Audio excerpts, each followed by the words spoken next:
Hello guys, welcome. Today we're watching more Star Trek the Animated Series. We are on episode 8. This episode is called The Magicks of Megas-Tu? Megas-Tu?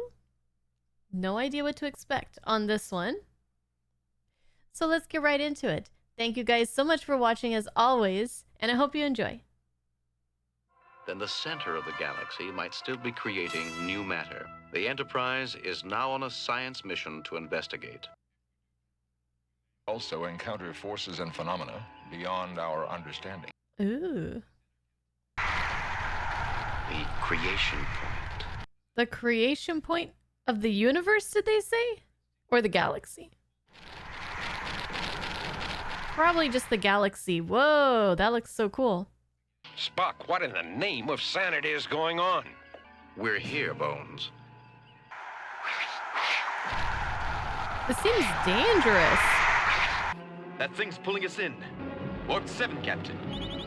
Warp 8. Take us out of here, Mr. Sulu. I feel like we shouldn't have come in here in the first place, like, without checking it out from afar. Oh, Nurse Chapel just bit it.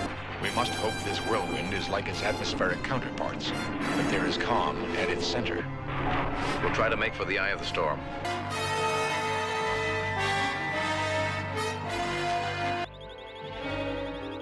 I find this scientifically fascinating. At least I have the good sense to be scared, Jim. We'll ride her through, Bones. What else can we do? Through what may be the center of everything.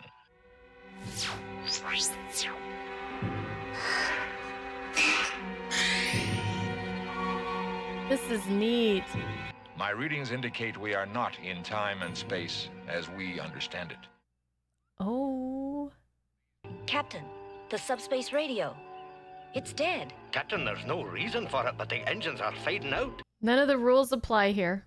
Support systems fading. All systems are dead. We've got to do something. Oh my god.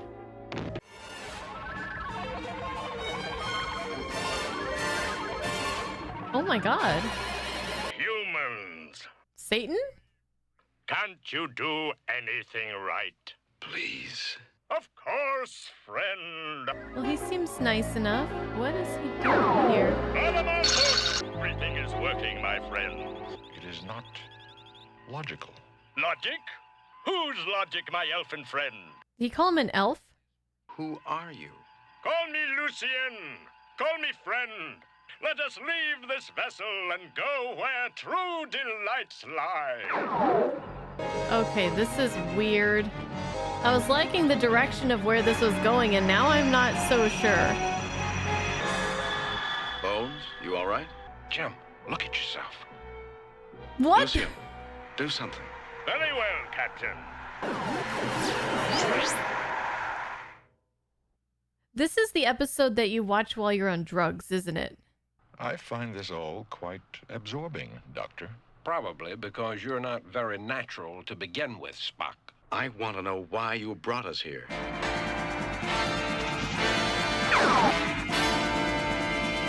Children will play. What? What is who was that child? Welcome, my friends, to Megas-Tu. Our universe operates by what you superstitiously call magic. All our women are as young and beautiful as they want to be. A love filter? Never settle for anything less. I thought they were gonna be a bunch of Contractor, let him do the work. what is he? Not a minotaur. I thought they were gonna all look like him. Lucien, you keep calling us friends, implying that you know us. Ah, Captain, to feign such ignorance to me. I like this voice actor, the voice actor. There are no rivals anywhere in our universe, Captain Kirk. Millennia ago, in our search for companionship, we Megans passed through the point between dimensions, and eventually we found ourselves, Earth. Of course. Of all the places in the whole universe. Became advisors to mankind. We had to leave. I didn't want to, my friends. Oh, how I fought. But now you've come to me, and I'm so very glad. But why did you Megans leave Earth? Always so curious. No! You must go! Quickly! Do not give your presence away! Are we not supposed to be here? Captain Kirk, what? We're back.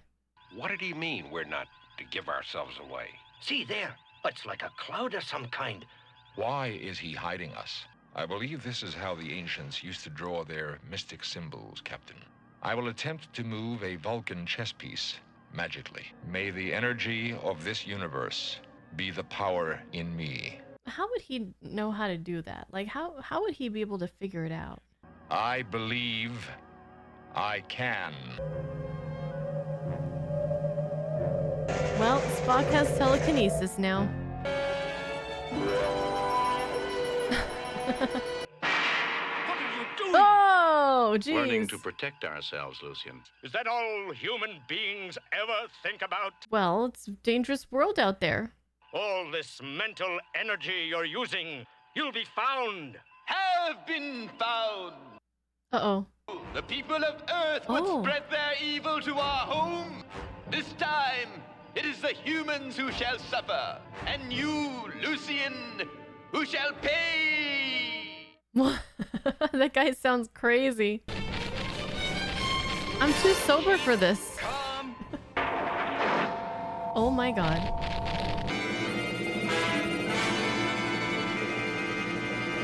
Salem, Massachusetts? What? Approximately 1691, Captain. Salem, Massachusetts. The Salem witch trials. These are the defendants. Treacherous humanity. If this is a trial, we have the right to know what you think we've done. Know that once upon your world, I was known as Asmodeus. Asmodeus. We came to your world as friends. I've heard that name before. Some humans would attempt to use us to gain power. Not surprising. They called us devils, warlocks. Those of us who survived came to the town of Salem in Massachusetts But you made mistakes. Used your powers. and burned for it. What? This is wild. We mass together outside the town, unite our minds, and reach into our own universe, to Megas-Tu. And loneliness and fear. Should we not fear the cruelty of outsiders? I'm kind of on this guy's side. Why would Lucian want to stay there? Who will speak in defense of the Earth humans? Spock. I will, Asmodeus. The court will hear a defense. Another court episode, but this one's a little bit different. I call Lucian as my first witness. Lucian, you alone, of all those here, do not seem to fear or hate humans. Yeah, why is that? They are like me, with minds that range outward, boundless, are always together. That is why I adopted your ship when I saw it arrive. We got adopted. Next witness, please. Captain James T. Kirk. Would you say that since Salem, humans have changed? Humans have their faults, greed, envy, fear. But in the centuries since the Salem witch trials, we have learned. Could you elaborate? I love this premise. All the history of Earth and the Federation is at your disposal. Look at General Order Number 1. Compare that with the Earth you once knew. Here are your records. Citizens, you have heard, you have read. There's some bad stuff How in there. you vote. There's some good stuff too. It seems to us that Megas-Tu is safe, but For Lucian now. must be punished. He shall be confined in limbo for all eternity. In to limbo? live with only himself. No. No. That's his worst nightmare. That's the same as sentencing him to death. It's worse. He has told you his name is Lucian, Yeah, like the Rollicker, the Tempter, Lucifer. Lucifer. Mm-hmm. He's a living being, an intelligent life form. We will not join in harming him. I guess it was Satan. I was right. Whoa! Submit, Captain. The flying apple. Use the magic you know. Believe. Believe.